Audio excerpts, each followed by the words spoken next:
What's going on, everybody? Welcome to this NFL highlight recap for Week 8 in 2017. First of all, we're going to start off with the Vikings and the Browns. Now, this wasn't a lot to really talk about. They played in London. We know what the Browns are going to do. They're going to do what they do. They're going to be brown doo-doo. Like, they go out there and they get dealt with accordingly, and this was not anything different.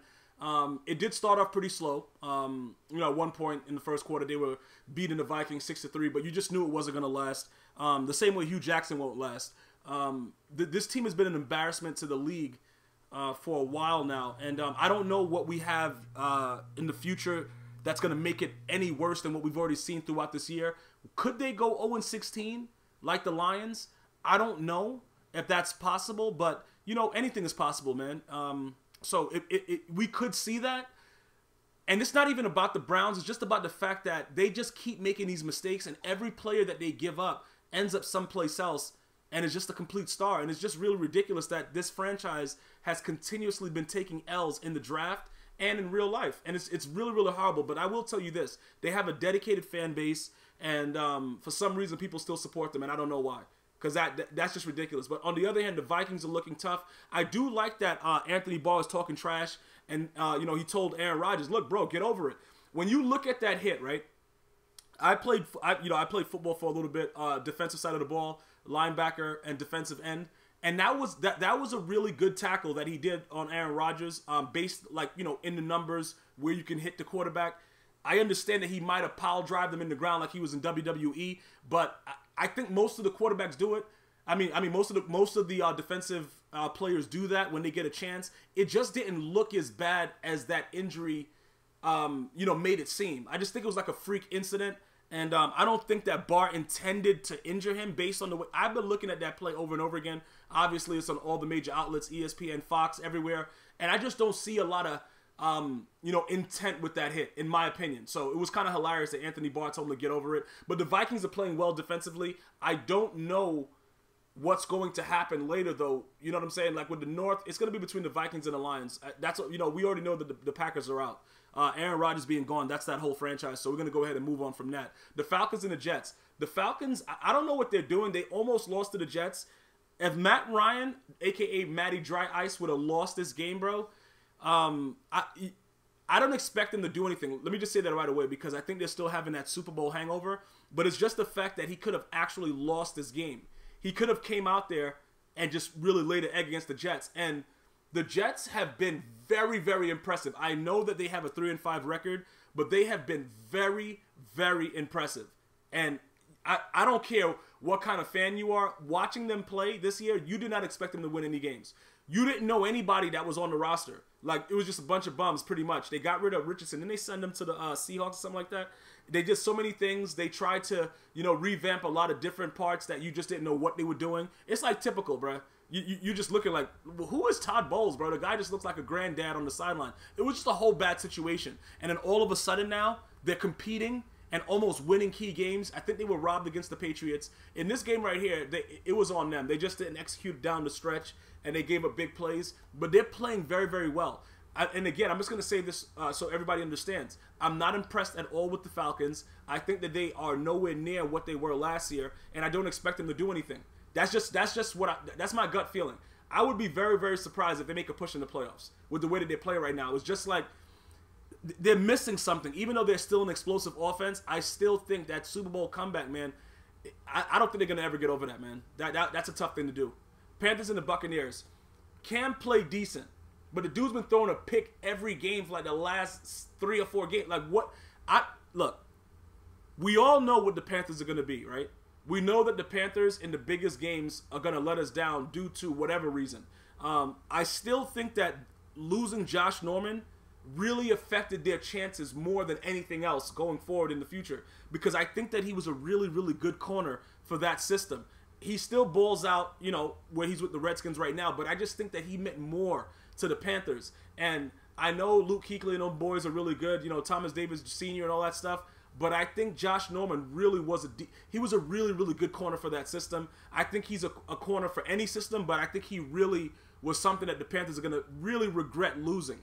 Everybody thinks that people are just replaceable. You go, oh yeah, I'll just get another. Nah, he's not that guy. He's not a replaceable guy. You just bring in anybody and just swap him in and stuff like that. Even though they got, you know, Bradbury, these boys are pretty decent. The Panthers are not going to be contenders with the way that defense is in the secondary. They're just not going to, it's not going to happen. The Buccaneers, they've been a complete letdown. Jameis Winston, I didn't expect this season to go like this for him, especially with, you know, the talent that he got in the draft, with the new tight end and stuff like that. A lot of decisions that he's making are just really, really errant. I don't know if it's the play calling. I don't know if it's the coach, but somebody got to go, and it has to happen fast, else the Buccaneers are not going to be doing well for the coming years. We saw what happened with the Rams when you get rid of Jeff Fisher. Maybe it's time for that coach to go. I don't know, man, but just watching it, I expect a lot more from the Buccaneers. I think Winston has a talent. I think Mike Evans has a talent. I think these guys are really, really good. They just can't. I don't know. I don't know how to explain it. I don't know what's going on with that team, man. But the Panthers went in there and just beat the blood out of them and just went on like, you know, it was you know, another day in the office, man. It was really, really bad for them. So let's see what happens going forward. 49ers and the Eagles. We already knew what was going to happen with this. Like, if you were expecting the 49ers to even compete with this game, something was wrong with you, bro. Like, why would you even think that that was going to happen? And a lot of people, for some reason, people think that the 49ers are going to just come out and be the 49ers of old when they had Patrick Willis. Bro, no, they're not, bro. They're not going to do that. Just accept this right now. The beatings that they're taking right now is going to help them later. You know what I'm saying? You know, like when you were a kid, they're like, you know, your parents would beat you, be like, yo, this is going to hurt me more than it's going to hurt you. That's one of the most vicious lies ever. But I'm going to tell you this right now. The 49ers, bro, they are getting, just really beaten brutally on a week-to-week basis. They may be in competition with the Browns to go 0-16. They may be trying to fight like, yo, let me get that #1 pick, and then the Giants gonna jump in like, no, I want it. Yo, they all suck, man. But the Eagles are looking really, really good, man. Carson Wentz is out there balling. I'm really enjoying that. Bears and the Saints, yo, the Bears could have won this game, man. You know what I'm saying? And pigs could fly also. Like, bruh, come on, man. Yo, Drew Brees is very, very hard to win there. We know that about the Mercedes-Benz Dome. But the Bears are looking, they're looking impressive, man. They're fighting, they're out there. Pretty much a young team. Trubisky looked pretty sad on the sideline when the game was over, but it happens, man. There's growing pains. You'll be all right. But the Saints were able to pull this out. The pick with Lattimore, bro. Like, I don't know if the receiver didn't know what was going on that play or what was happening, but it just looked like he was throwing the ball to the defender.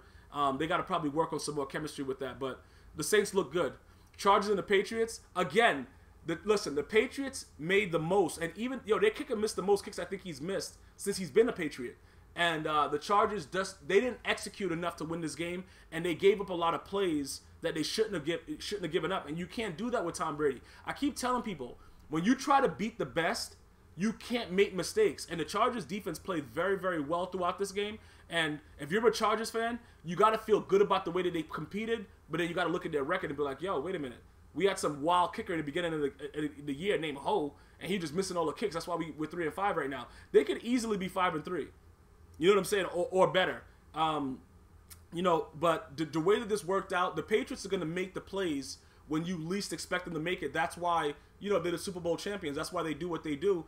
And that's why they are where they are right now. So everybody that has to play them, you may say their defense is giving up more yards than anybody ever in NFL history, or they're geared toward that. But you have to make sure that you realize you got to stop number 12, bro. And that's what people don't understand. Stop worrying about the defense. You got to go out there and you got to play number 12. Everything else that happens, that's what's going to make you successful. But that's the biggest, that's the journey for me, in my opinion, is beating number 12. Because that guy right there, man, people call him a system QB. He makes plays that I don't think other quarterbacks that have that's been put in the place of him could have made. And it just worked out that the Chargers had to take this L right quick. But it is what it is, man. The Patriots, I think they covered, right? I think they covered on their spread, so that was pretty good for me. I think I bet them last night. The Raiders and the Bills. The Raiders, I don't really know what's going on with the Raiders. This year started off pretty bad for them. Amari Cooper was dropping everything. He was very, very bad overall with everything that he was doing. He has been catching the ball a little bit more as we go on in the season, but I just don't know at that start, including with the car injury, and then, now he's back, and then he's throwing picks still, he's getting tipped, everything is ridiculous. They suck, man. They really do right now. I don't think that they're playing up to their potential, but we have to call it as we see it. They're not playing pretty well right now. It's really, really bad. They were able to steal one away from the Chiefs, in the prior week, but this right here, man, the Bills defense just looked really, really fierce. They're all over the ball. I did not see this coming into the season, man. I really thought out of the three of the New York teams, the Giants would be the best. You know what I'm saying? And I don't know what's good. But look, LaShawn McCoy, you know, he got his little spark back. He's doing whatever he wants. But the most impressive thing about it is the defense. If we're being honest about it, it's all about their defense. Their defense is so good right now. They could definitely beat the Patriots, bro. All Tyrod Taylor would have to do is put up like 21 in a game against the Patriots right now with the way the Bills defense is playing, and they would beat the Patriots. I'm so serious about that, man, because it's scary the way that they're playing. I don't know. Like, I watched this game thoroughly, man, and the Raiders were just, they didn't know what was going on. And then they started arguing with each other. They didn't, like, when the beating gets you to start arguing with your teammates and nobody knows what's going on, that's pretty bad, man. And, you know, congratulations to LaShawn McCoy and them boys. They balled out. But the Raiders, they got to figure something out, man, because it ain't really working out there. The Colts and the Bengals. Brissett is actually becoming more impressive by the week. I don't think that they intended him to be this good. And I don't think that they're going to give him the keys. I think as soon as Andrew Luck is well and healthy, he'll be back there. But he's a pretty good quarterback. And for him to be a backup after this season, I don't know how that's going to work out. Chuck Pagano should be fired at the end of the year. And I think they should fire Marvin Lewis as well. Mixon had a decent game. Andy Dalton also played well. But at the end of the day, you can't only win by one. And this was a nail biter, man. This came down to the wire. And that just shows you how bad the Bengals really are. And I think it's time for them to just say, you know what? You know, Marvin Lewis, just, you know, just take your stuff and just leave, bro. Don't even go get your last check, bro. We'll just donate that to charity. Just get your bags and just leave. Because he's been doing this. He's been a loser for a very, very long time, Marvin Lewis. And I know people may say, yeah, but they still won. Nah, this is not a real win. People have beaten the blood out of the Colts, man. And the Bengals team is stacked both defensively and offensively. And for them to, you know, win a game by one against the Colt team that doesn't have their starting quarterback, doesn't have a good offensive line, they don't have anything that goes towards making their team great, and then you lose, like, you know, like, you can't only win by one. That's all I'm saying, and it's really, really disgusting to see it. But we'll see what happens with Marvin Lewis. More than likely, he'll be back for some reason. I don't know. Maybe he has something on the team owner that he can't fire him, because with the records that he's been, you know, he goes out into the playoffs, loses every year, but everybody's happy that he makes the playoffs.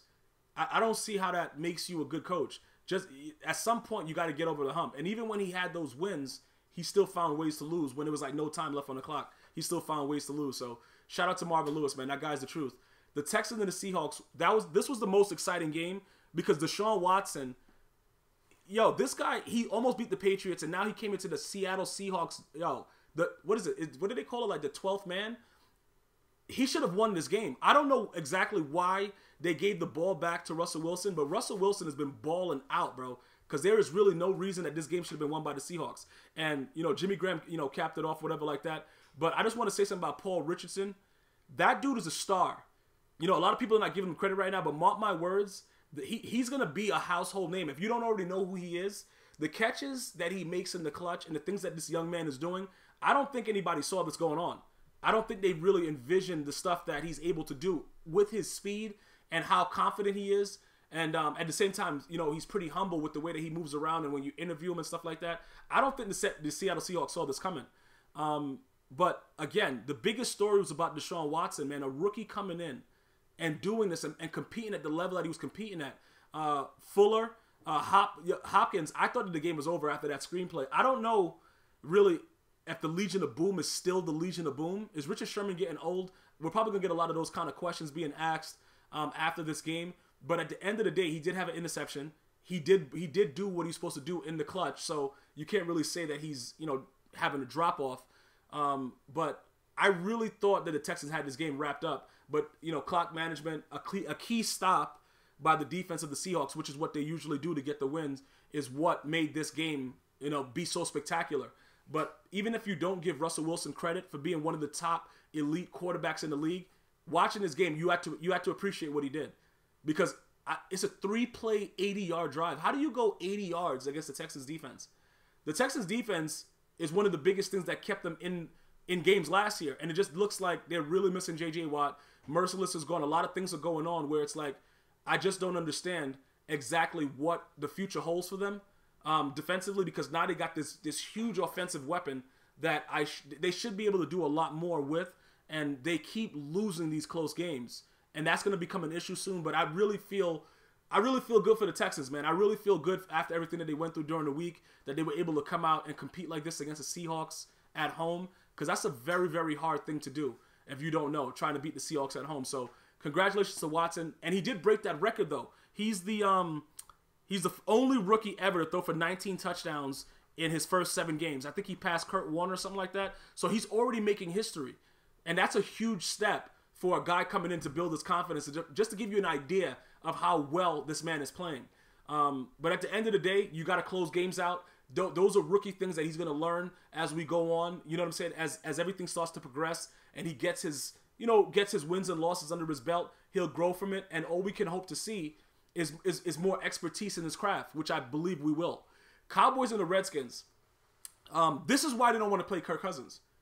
And I understand you could probably blame the defense, whatever like that, but Kirk Cousins didn't make key plays, and there were key drops. So it was like, it's kind of two things, but he missed throws, that wide open pass to Pryor that made them have to punt the ball, stuff like that. It was a lot of things, the block kick, he put them in a situation with overthrowing passes and missing things in the clutch that caused the Cowboys to gain momentum.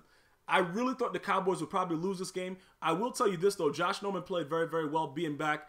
He was able to lock up Dez for the most part whenever they were matched up. But I did think it was kind of disrespectful that he wasn't always on Dez. Because I think that, isn't he supposed to be the guy that always covers the top receiver? I think it's like kind of a shot at Dez saying that he's not the top receiver because he didn't cover him, in its entirety. But Zeke looked good. Dak looked good. And I just want Kirk Cousins to get paid. I think regardless he's going to get paid, it just won't be with the Redskins. And a lot of the decisions that he made in this game is the reasoning behind why they keep holding out and not wanting to pay him. So we'll see how that continues to go on. And finally, the Steelers and the Lions. You see, the Steelers, this dude Juju, bro, Juju Smith-Schuster, however you want to say his name, I'm going to tell you this right now. That dude is going to be a star. Martavis Bryant is more than likely going to be traded away, and they're going to probably get something good for him because Martavis Bryant is still a great wide receiver. It's just that he loves the weed, bruh. He loves the weed, and now he's mad that this young man is coming to be the youngest. Isn't he the youngest player in the NFL? Burning the entire Lions defense for like 90-something yard touchdowns. Big Ben does look like he's getting old. He's missing a lot of throws, but he's making key ones. Matthew Stafford looks good, and the Lions really, really look good. Golden Tate looks good, and I think they're a formidable team for the North. I just don't know how far they're going to go if they keep taking these L's, bro, because they're losing these games that they possibly should win. But the Steelers are starting to pull stuff out now and starting to look like the Steelers of old. So let's see how that works out. But I was really impressed with Juju Smith, man. And I could just see from that game that Martavis Bryant being benched, he's probably going to be on his way out. Hopefully you guys enjoyed this recap with the highlights. Make sure you sub, share, and follow me at GmiasWorld for updates on Twitter. See you guys and girls next time. One love.